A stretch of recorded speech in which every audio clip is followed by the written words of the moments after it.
salve, minha gente! Estamos começando mais um encontro aqui, no chão do Planalto Central.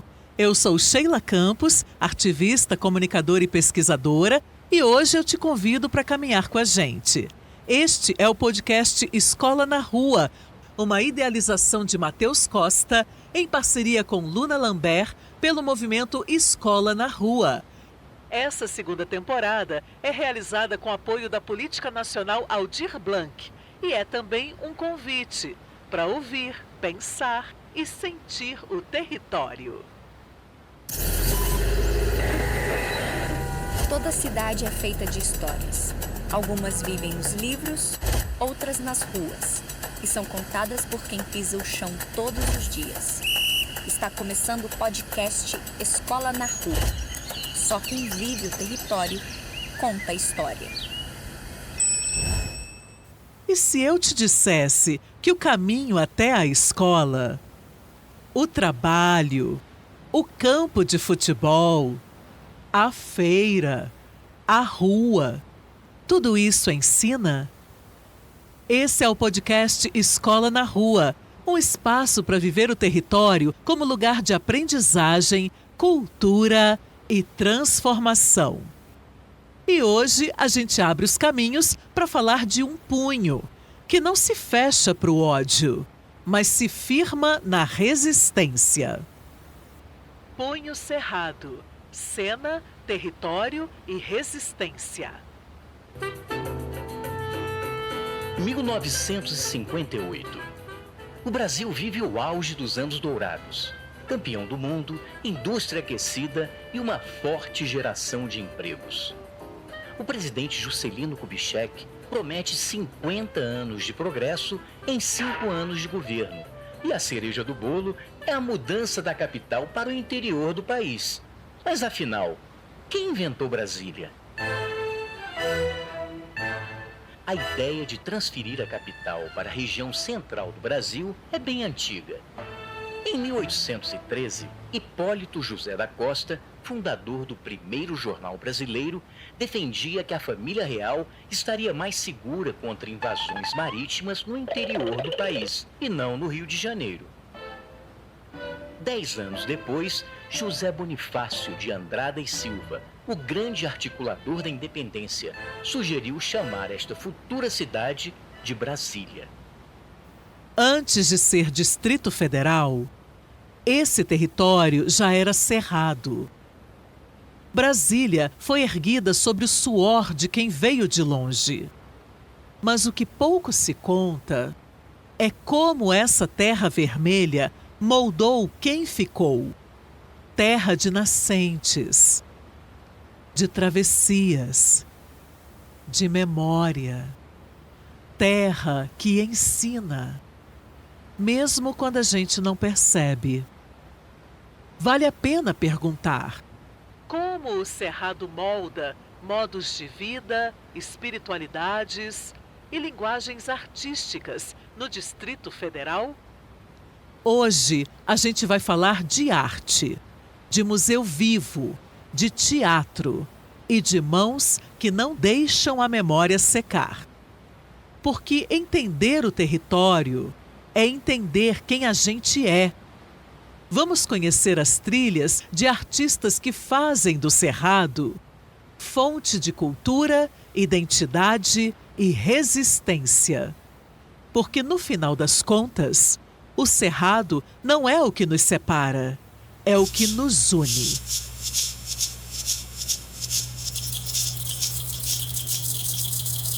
O Cerrado ocupa mais de 23% do território brasileiro.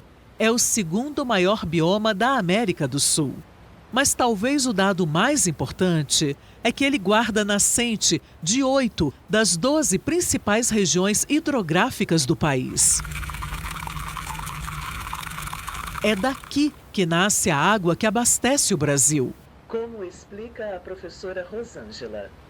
A primeira coisa a dizer sobre o Cerrado é que ele está no centro do Brasil, em sua maior parte, mas ele está em 14 estados brasileiros. No norte existe savana, porque ele é uma savana. e que chega até o Paraná. No Paraná existe hoje só 1% de cerrado. E ao estar no centro do país, todos os biomas estão conectados com o cerrado, tanto fisicamente, com exceção do Pampas, que não, mas por ser a caixa d'água do Brasil, todos os biomas dependem do cerrado. Então, se o cerrado morrer, todo o Brasil vai morrer junto. E não adianta defender a Amazônia se não defender o cerrado. Todos os rios da margem direita do Amazonas dependem do cerrado, porque nasce no cerrado. Portanto, é urgente que as pessoas compreendam a importância do cerrado para a segurança hídrica, energética e alimentar do nosso país. E mesmo assim, quase metade do cerrado já foi destruída. Hoje, menos de 50% da vegetação original ainda existe. O cerrado é considerado um dos principais hotspots de biodiversidade do mundo. Isso significa duas coisas: ele é extremamente rico e extremamente ameaçado. Mas existe algo que quase nunca aparece quando falam do cerrado. O cerrado não é só natureza, ele é cultura. E é desse território que nasce arte. Arte que vira poesia, arte que vira corpo, arte que vira resistência. No Distrito Federal, o cerrado não é só paisagem, ele é personagem. E talvez o maior erro seja pensar que o cerrado está fora da cidade. Então, a pergunta é: como o cerrado molda a forma como a gente vive, sente e cria?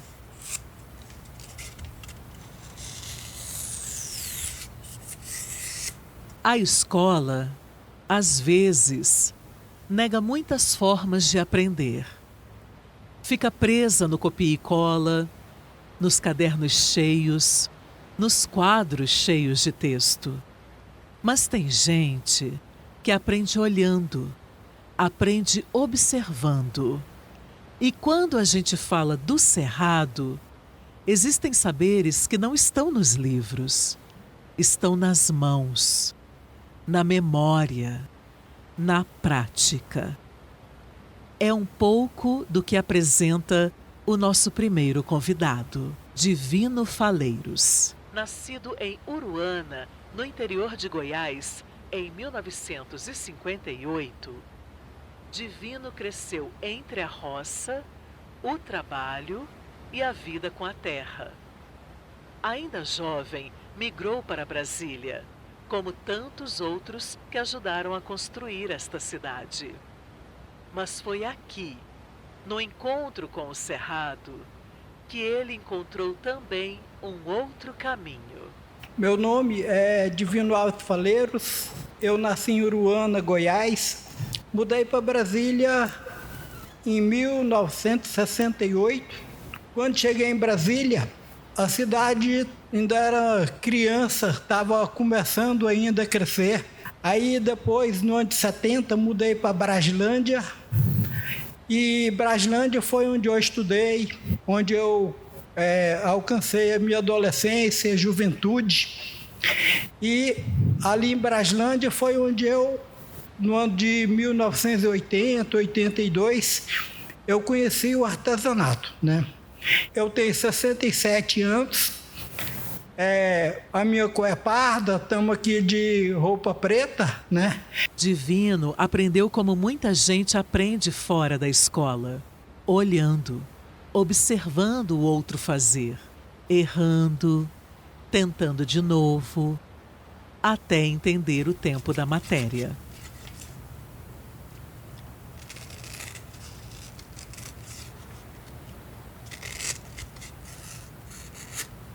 Quando eu era estudante, eu tinha aulas de educação artística. Naquela aula de educação artística, me chegava ali um professor, Aí colocava um livro com um monte de pintura e virava assim: isso aqui é um quadro pintado em afresco do ano de não sei quantos milhões de anos antes de Cristo e não sei o quê.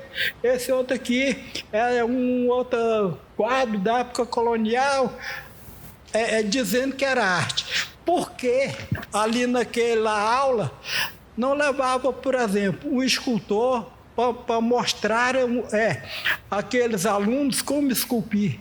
Levava ali alguém que trabalhava com argila para moldar alguma coisa com argila. Aula na prática. Hoje, vivendo muita gente falar em teoria, mas na prática do que é arte, ninguém fala. Hoje, ele trabalha com o buriti, uma planta típica do Cerrado, com o talo, galhos, tinta e ferramentas simples. Ele cria totens, esculturas e histórias. O buriti, como ele está lá no brejo, né? Tem alguns que eles são intocáveis. Por quê? Porque tem pé de buriti que onde ele nasceu, o homem não tem como chegar onde ele está. Então, eu creio que um pé de buriti desse, ele tem autoridade sobre a gente. Mais de 10.000 peças já foram produzidas pelas mãos dele. Mas talvez o mais importante não seja o número, seja o que essas peças carregam.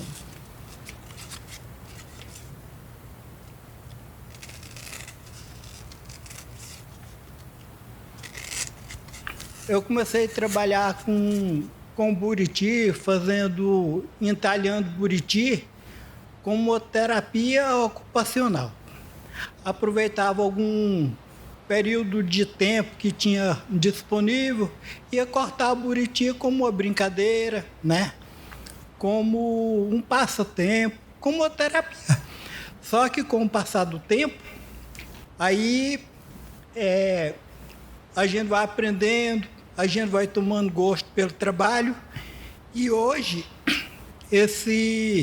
essa terapia ocupacional, ela se transformou numa obrigação.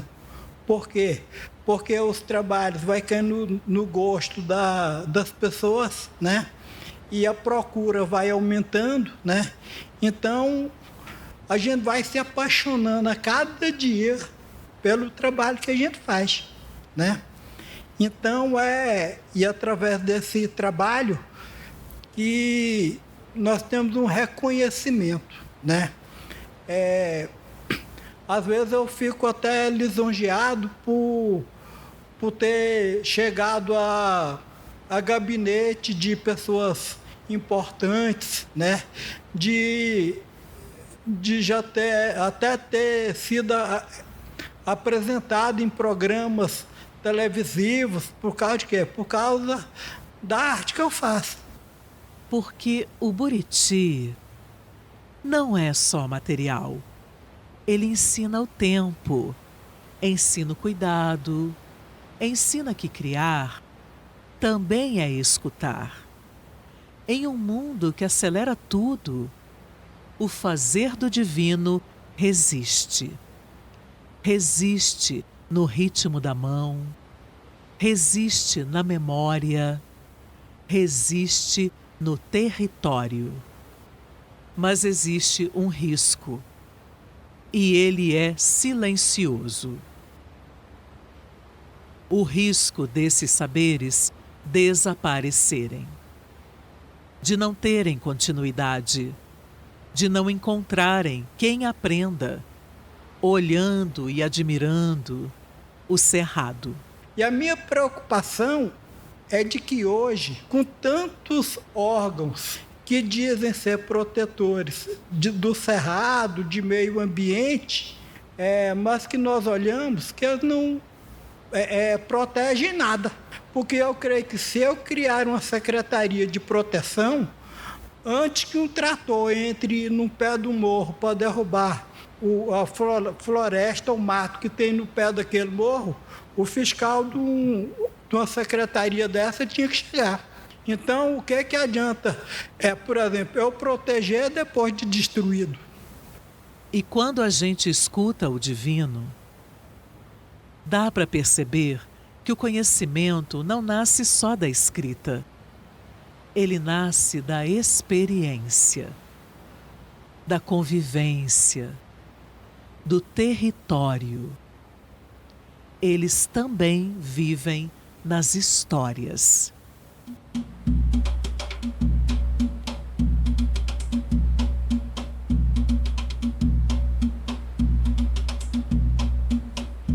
Histórias que atravessam gerações, que conectam passado e presente e que ajudam a gente a lembrar de onde vem.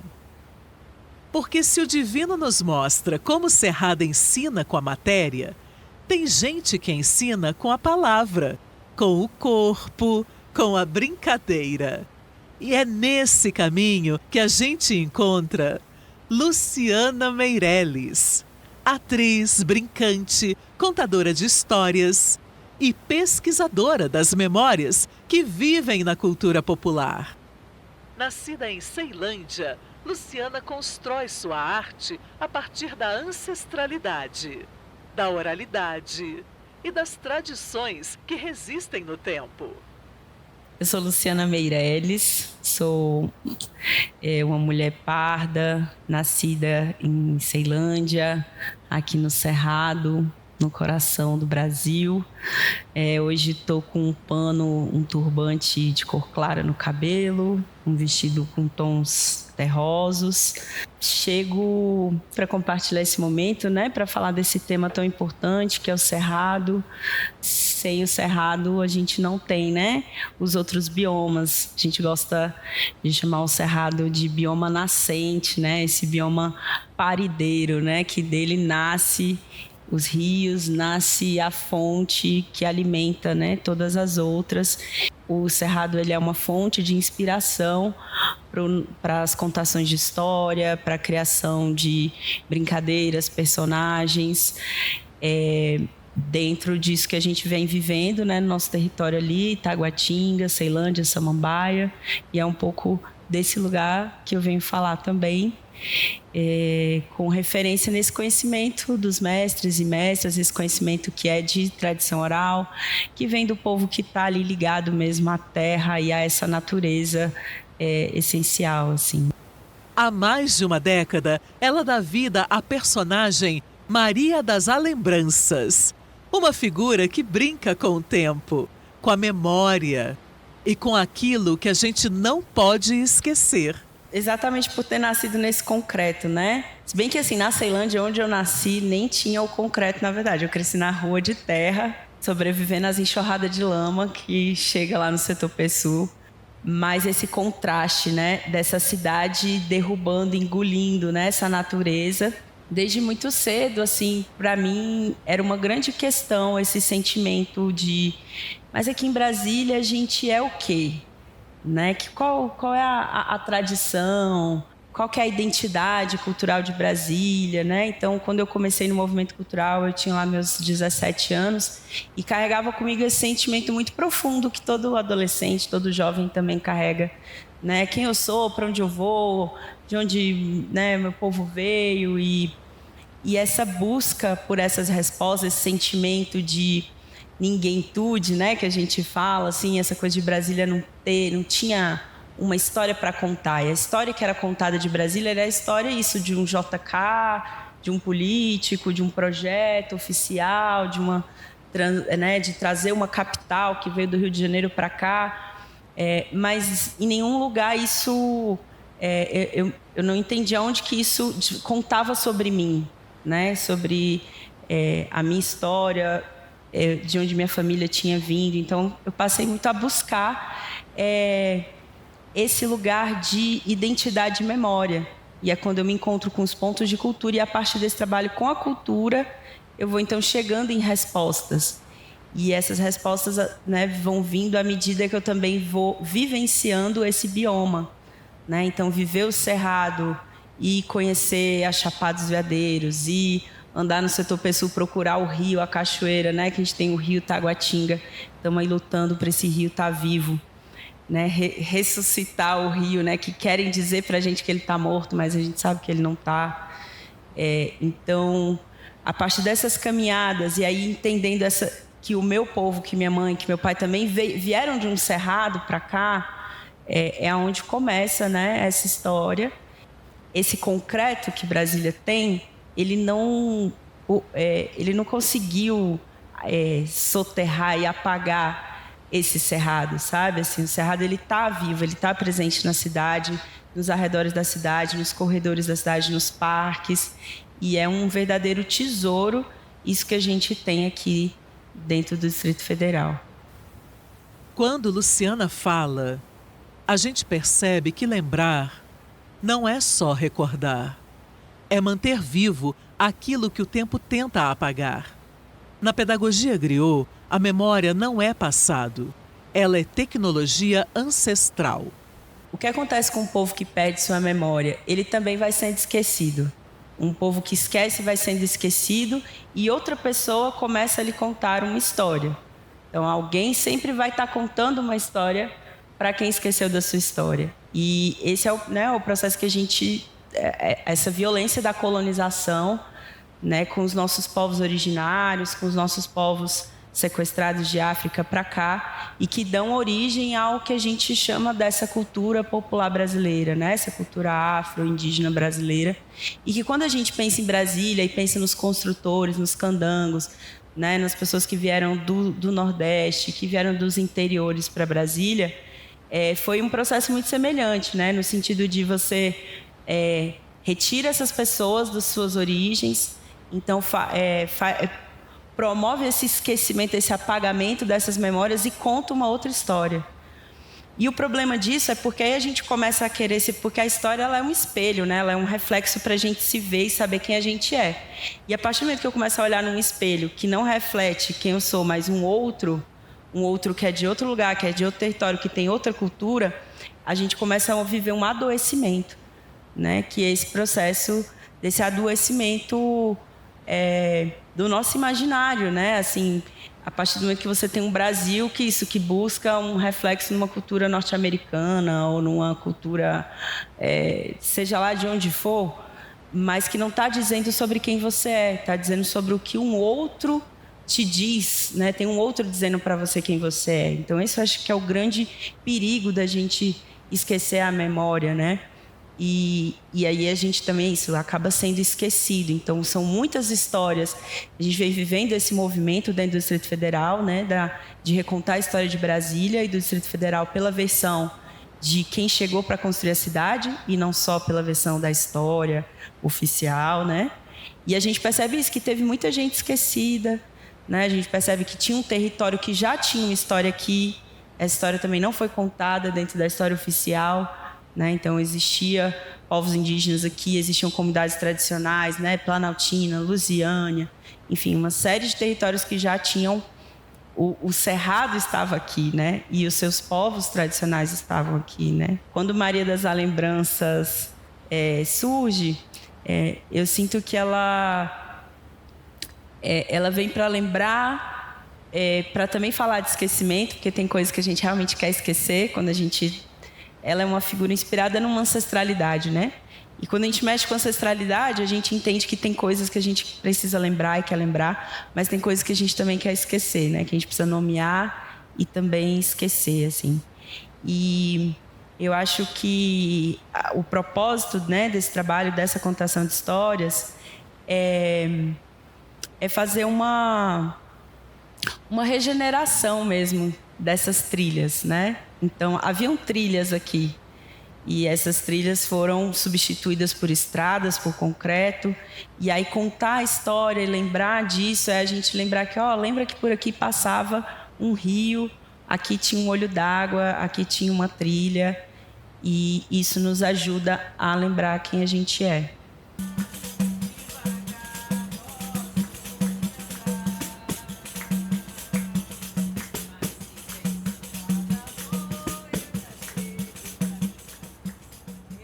E quando a Luciana fala da Maria das Alembranças, fica claro que a memória não é só lembrança. Ela é presença. Presença no corpo, na voz, na forma de existir e no cerrado. Tem gente que transforma essa presença em personagem. É nesse lugar que a gente encontra Rayane Mutante. Nascida em Taguatinga, filha de uma família que atravessou o país para construir Brasília, Rayane carrega no corpo a história de quem veio, de quem resistiu e de quem ficou. Peço licença e a bênção dos mestres, das mestras, dos mais velhos, das mestras do passado, do presente e do futuro também, para me chegar aqui nessa prosa. Eu sou Rayane Pereira, estou com uma blusa branca, um turbante colorido, uma calça jeans, e eu me sinto como um aprendiz desse grande avô nosso que é o Cerrado, assim, né? Sou arte educadora também. Minha aprendizagem perpassa pelas capoeiras, pelos sambas, pela educação infantil também, que é onde caminha esse desejo de semear essa consciência do aqui, do agora, da preservação, para que a gente tenha um futuro, consiga recriar, né, um futuro possível. Sua família percorreu mais de 300 quilômetros a pé, até chegar ao ponto de partida rumo à nova capital. Uma travessia que não ficou no passado. Virou memória e virou arte. Esperança me chamou pros caminhos de Brasília. Ea, ea. Foi assim que nasceu Mutamba. Mutamba, ela nasce da resiliência. Ela nasce do soprar do vento do sertão, do cerrado. Mutamba nasce da força das Marias do nosso povo do Brasil. Ela nasce do pulso das sambadas, da nossa resistência. Ela nasce da esperança e das conexões do caminho. Uma personagem que refloresta o imaginário e que carrega junto um jumentinho chamado Cafuringa, memória viva da travessia da própria família.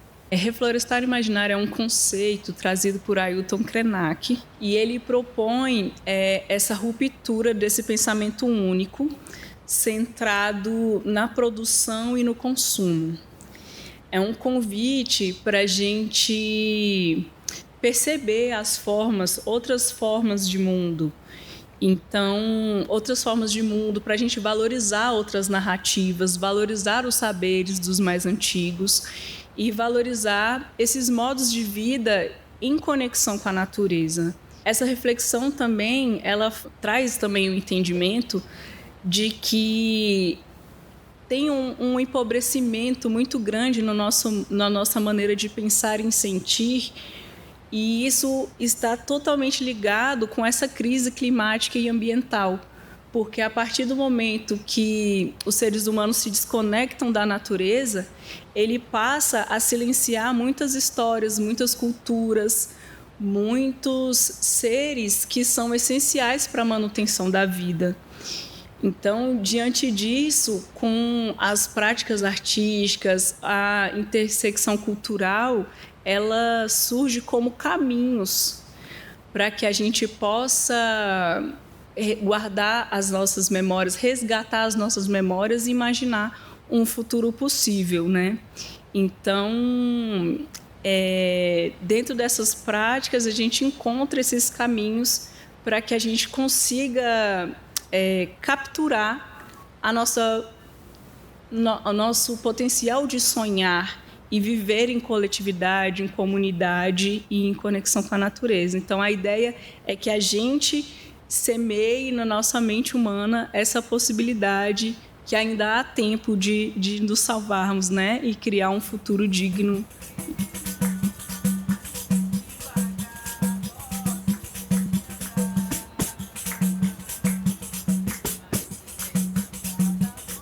Cafuringa, ela faz parte da nossa família, né? Quando meus antepassados vieram, era um grupo de 30 pessoas e foi preciso comprar essa passagem principal de Arara.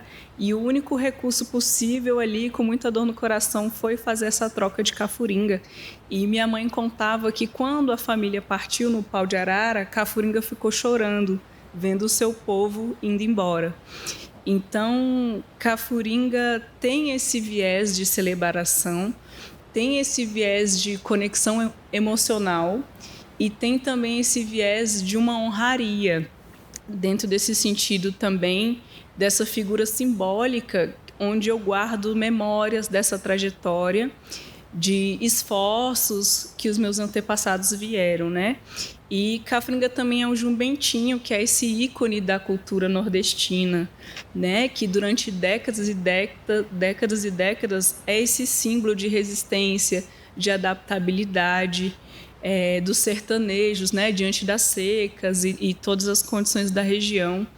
E essa figura dessa espécie do jumento também, assim como o nosso cerrado, tem passado por percas muito drásticas.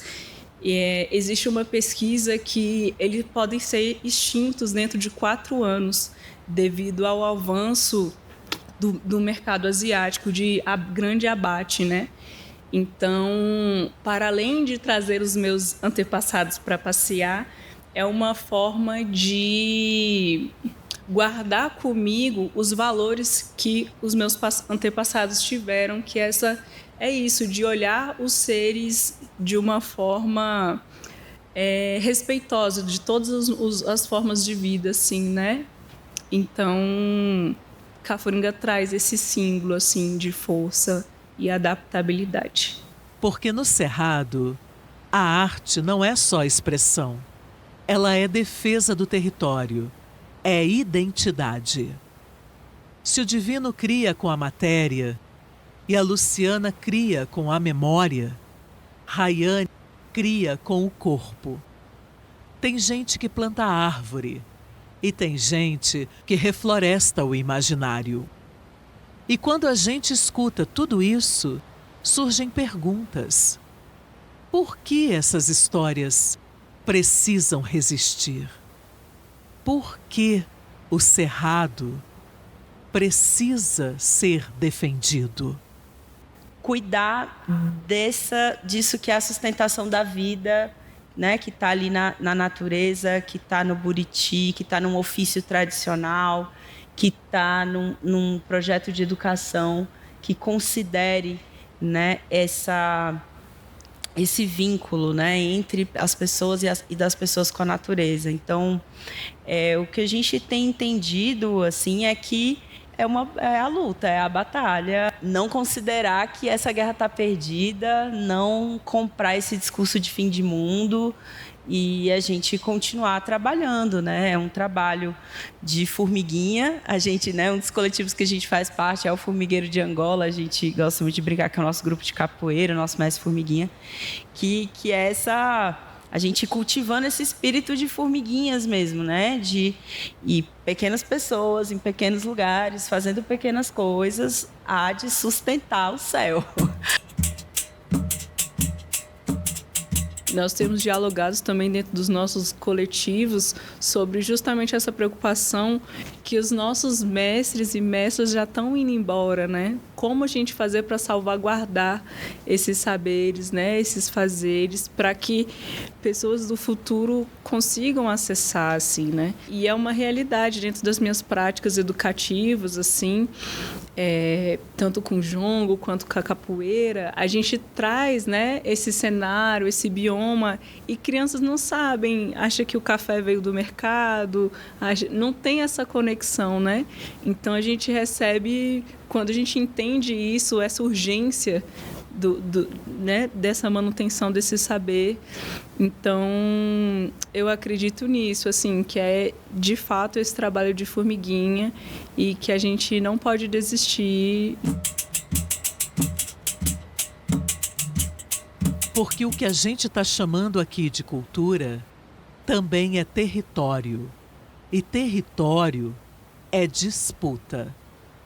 disputa por memória, disputa por identidade, disputa por futuro.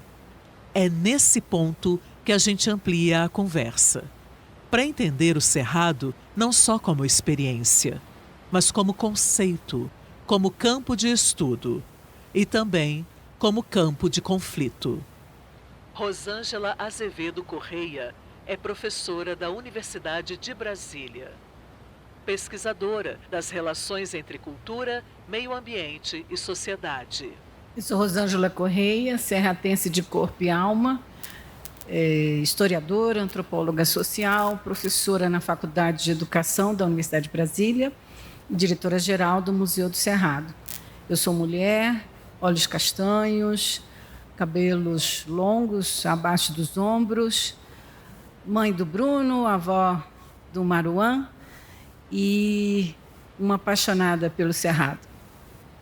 E dedica sua trajetória a pensar o Cerrado como território cultural. O Cerrado é um dos biomas mais antigos do planeta Terra. Ele é muito velho, ele tem 45 milhões de anos. Então, a gente precisa mostrar essa história. E a presença humana, ela é relativamente recente, tem mais ou menos 12 mil anos, pode parecer muito, mas ela é recente em relação à evolução do planeta Terra. E esses humanos que aqui chegaram, eles conviveram nas 11 fitofisionomias que existem no Cerrado. Uma delas são as veredas, onde a árvore símbolo é o buriti, né? E toda essa diversidade de solo, de vegetação, de clima, de pessoas, de culturas, faz do Cerrado a savana mais biodiversa do planeta Terra. E a torcida do Flamengo e do Palmeiras não sabe disso. Então, a gente precisa mudar a educação brasileira, que continua sendo bancária e nada libertadora. A gente precisa mudar os meios de comunicação, porque eles estão empenhados em fazer programas que nada engrandece o nosso país, o nosso Cerrado. As notícias são superficiais, fúteis, negacionismo, né, fake news, etc. A gente precisa mudar as famílias, porque as famílias nas comunidades ainda sentam ao redor da fogueira para conversar. E se a gente não conversa, aí a gente não consegue trazer a memória, porque a memória ela existe. Ao contrário do que Juscelino Kubitschek afirmou no dia que ele inaugurou Brasília, que aqui nada existia, e aí parece que deu um lapso de memória no cara, e ele não reconhece, primeiro, que tinha Cerrado, e que ele vai cometer um dos maiores crimes ambientais do nosso país desde então, que é a construção de Brasília, onde ele elimina o Cerrado. E ele vai negar a existência dos povos, das pessoas que aqui estão. E, consequentemente, essa negação da história local, ela não é por acaso, né? Então, a gente precisa recontar a historiografia oficial e mostrar as nossas histórias. Eu sou uma das poucas mulheres no planeta Terra que não posso mentir minha idade, porque eu nasci em Brasília. Eu tenho 64 anos. Então, não tem também nenhum problema em falar minha idade, porque, né, eu nasci em Brasília, eu sou a primeira geração. Então, é interessante quando você diz que, como adolescente, você não sentia que tinha identidade. Mas é que as pessoas querem ter uma identidade. Eu sou carioca, eu sou paraense. Brasília, nós somos muitas identidades. E isso que é a grande beleza de ser de Brasília, que nós somos muitas e muitos, né? E, consequentemente, com muitas histórias, né? Então, eu acho que, para a gente poder amar o Cerrado, a gente precisa conhecer o Cerrado. Ela está dizendo que o Cerrado não é só um espaço físico. Ele é vivido, ele é sentido, ele é construído pelas relações que acontecem nele. É ali que se formam os modos de vida, os saberes, as práticas culturais. e também os conflitos.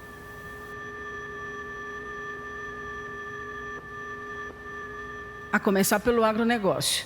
Não se faz plantação de soja, milho, cana-de-açúcar sem água, para começo de conversa. Se acabar com o cerrado, acaba o agronegócio.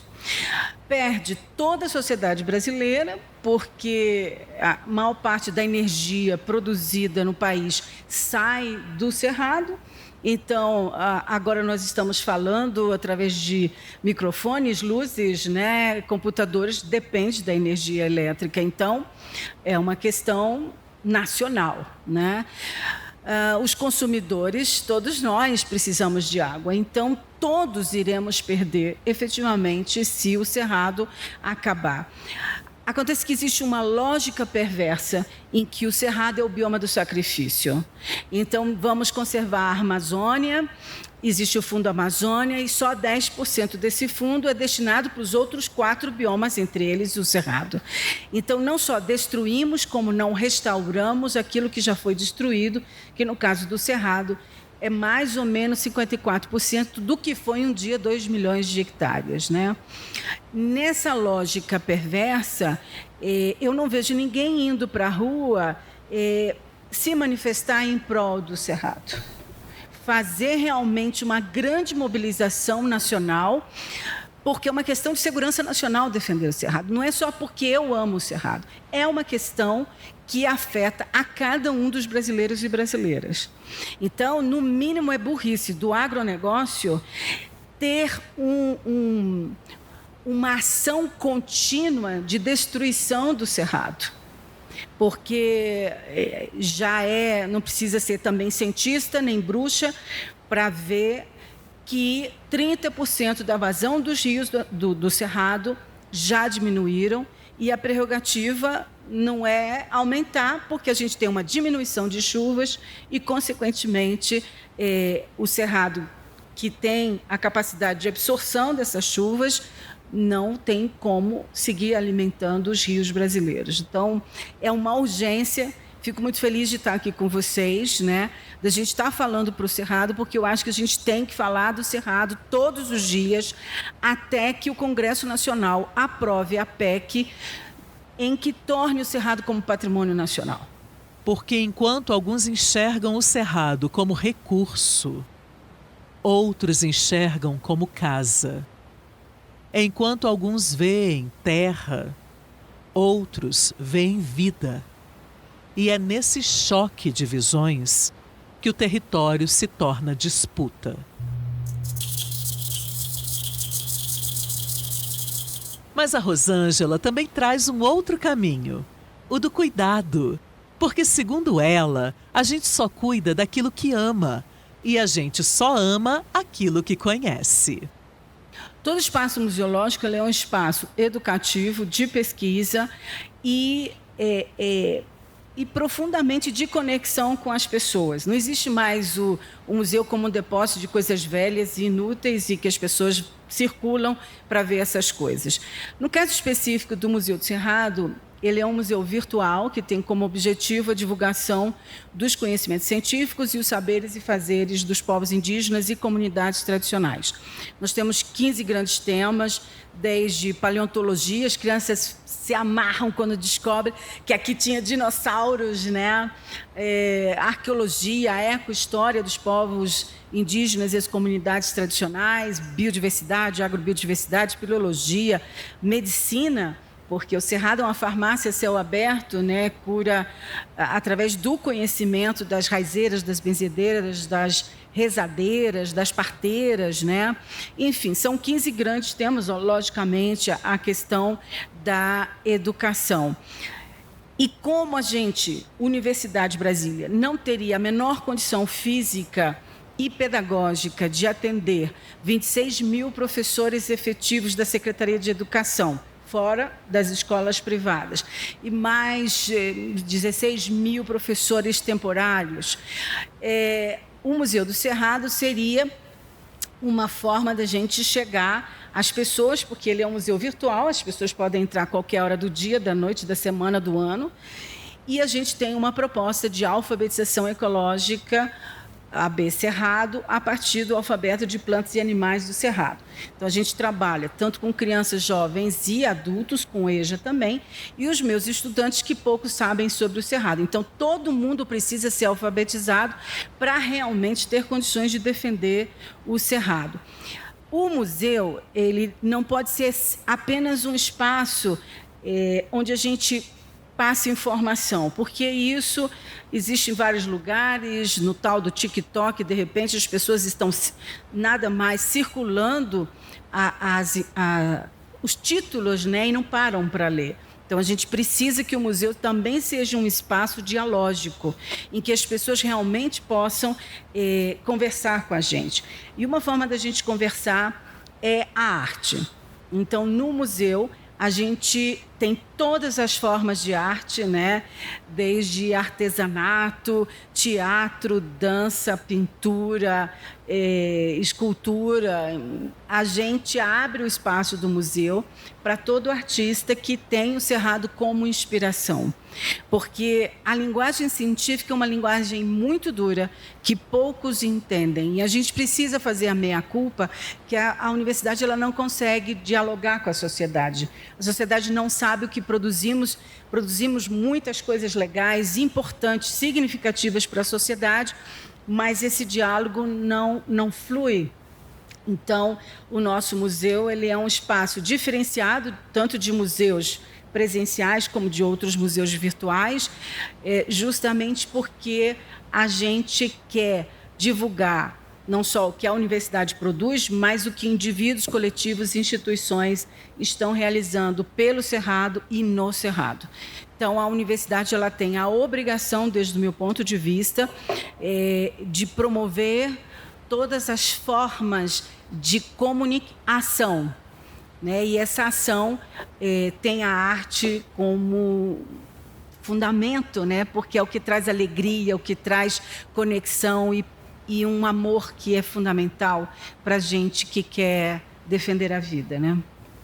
E talvez esse seja o papel da arte, das histórias, das práticas culturais que a gente ouviu até aqui. Fazer a gente conhecer, para poder sentir. E sentir para poder cuidar. O Cerrado, para mim, ele é tudo, ele é a vida da qual eu faço parte. É um grande mestre, então eu aprendo muito com ele a resiliência. Quando as pessoas ficam dizendo, tem um monte de árvores tortas, hello, ele não tem só árvores tortas, ele tem quase 13 mil espécies de árvores, bromélias, cactos, florzinhas pequenininhas, né, que o fogo quando passa, você diz, morreu. Daqui a pouco vem a chuva e ele está cheiroso, colorido, cheio de vida, né? Então, é claro que ele tem um nível de suporte que ele não vai durar para sempre se a gente continuar destruindo ele. Mas ele está aí nos ensinando que é possível resistir a toda essa ofensa, essa opressão, porque em pesquisas que eu tenho feito com professores e professoras, muitas vezes dizem, o Cerrado é feio, triste, inútil e sem graça. Por isso eu criei o Museu do Cerrado, porque eu digo, pelo amor de Deus, né? Se os professores e professoras dizem uma coisa dessa, aí não tem esperança, por mais que a criança seja muito boazinha e goste de florzinha. Então, o Cerrado realmente ele precisa ser visto por toda a sociedade brasileira, não só por nós que somos serratenses, porque aqui nascemos, porque aqui vivemos, mas poder mostrar para todo o país, porque ele é importante também para os hermanos Argentina, Uruguai, Paraguai e Bolívia, que suas águas chegam até lá, mas a sociedade brasileira poder sair desse imaginário que é bonito, são árvores de 80 metros, 70 metros, porque como o Cerrado é uma floresta invertida, sua riqueza está naquilo que a gente não vê, que são suas longas raízes, né, que penetram o solo e alimenta os aquíferos e alimenta os lençóis freáticos. A sua maior riqueza não está em leões e girafas e hipopótamos como na África. mas em micro-organismos, insetos que as pessoas não gostam. Ele é muito peculiar, porque a sua maior riqueza não está naquilo que a gente vê. E aí a gente tem que ser muito delicado para pisar no seu chão, muito delicado para sentir a textura das suas folhas, dos seus caules. Os animais, né, eles não são tão grandes assim que chamem a atenção dos nossos olhos. E as serpentes, meu filho é especialista em serpentes, elas estão salvando vidas porque do veneno se faz remédios. Elas são extremamente importantes. A gente está cheio de rato na cidade porque não tem cobra. Né? Me doeu muito há umas 2 ou 3 semanas atrás que mataram uma onça e ela estava passeando no lago, sabe? E ninguém conseguiu vê-la antes que alguém atropelasse. Então, assim, é muito duro ver que muitas vezes a gente só precisa olhar, ter um olhar atento a esse lugar ao qual nós pertencemos.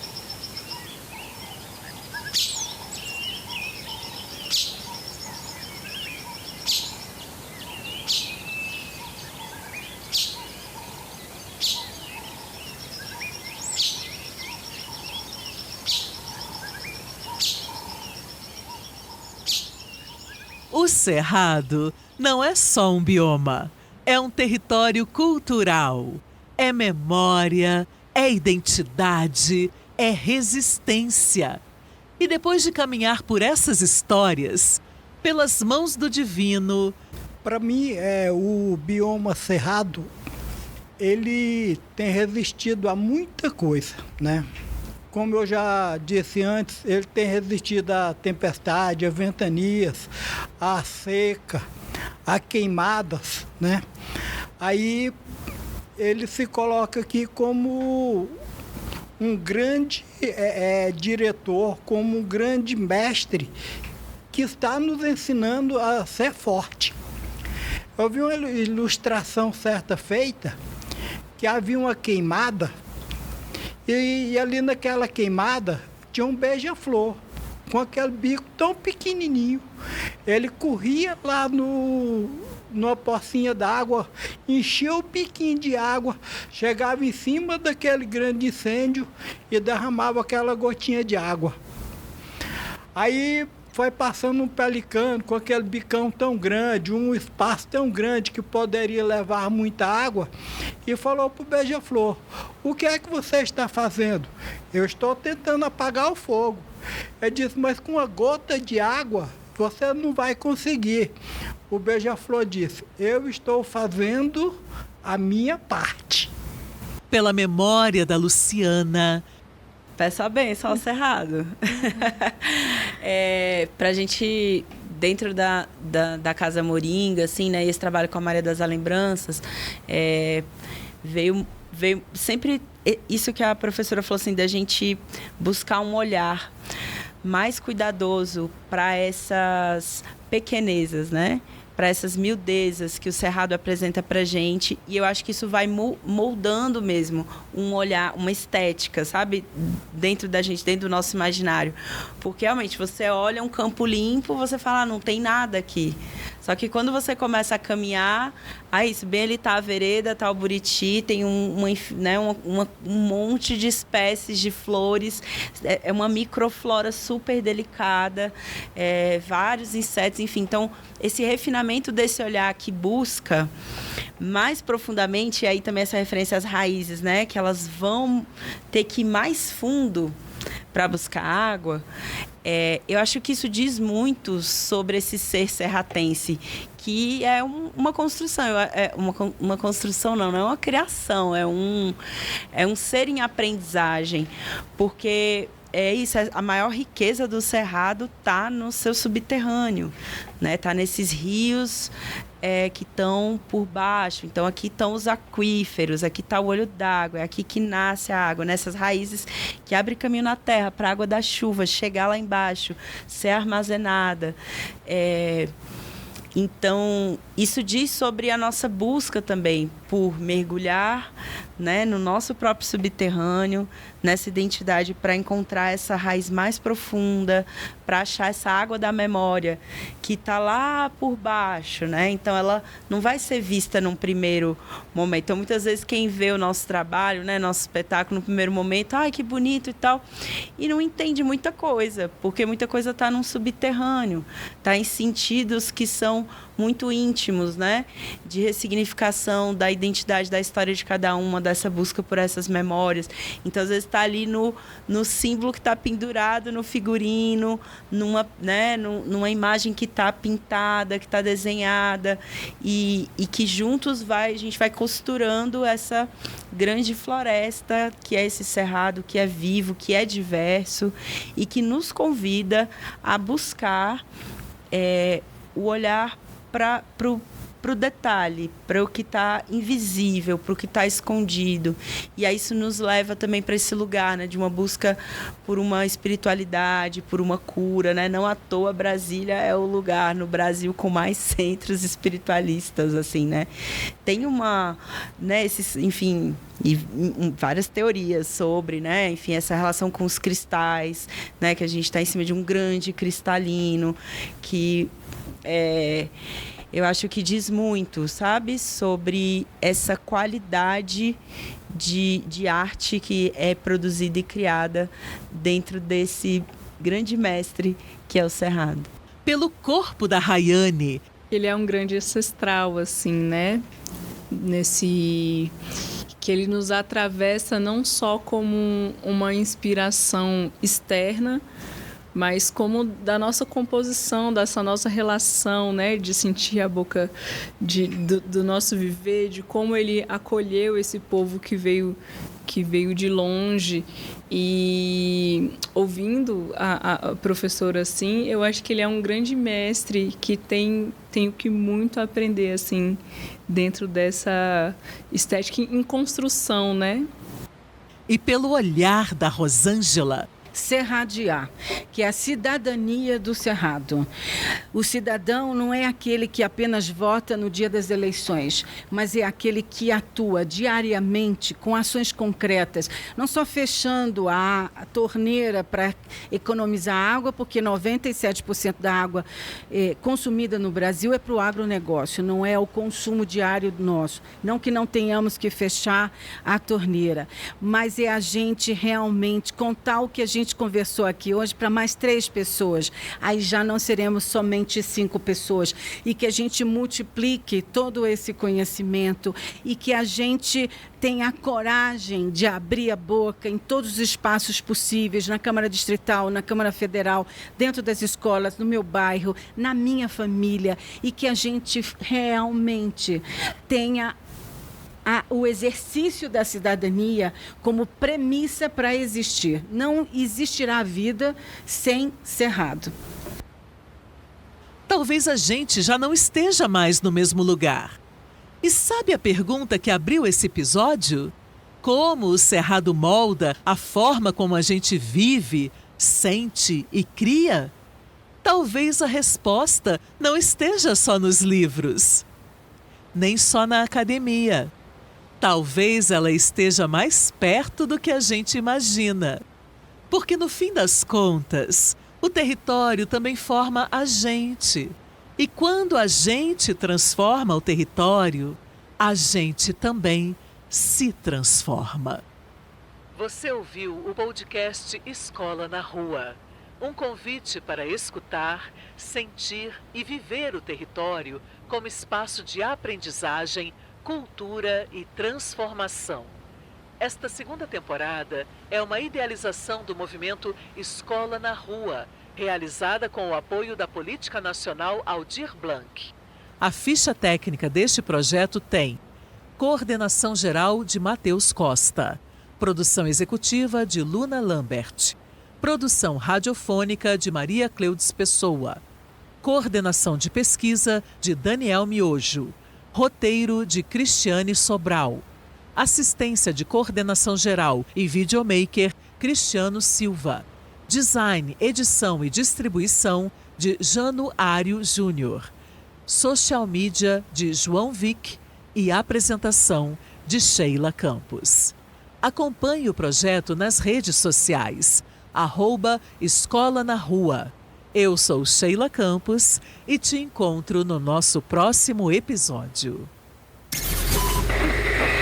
Você acabou de ouvir o podcast Escola na Rua. Não deixe de acompanhar também os outros episódios. O Escola na Rua é uma iniciativa que enxerga o território por sua memória, sua cultura e faz disso educação. Siga, compartilhe e escute o território.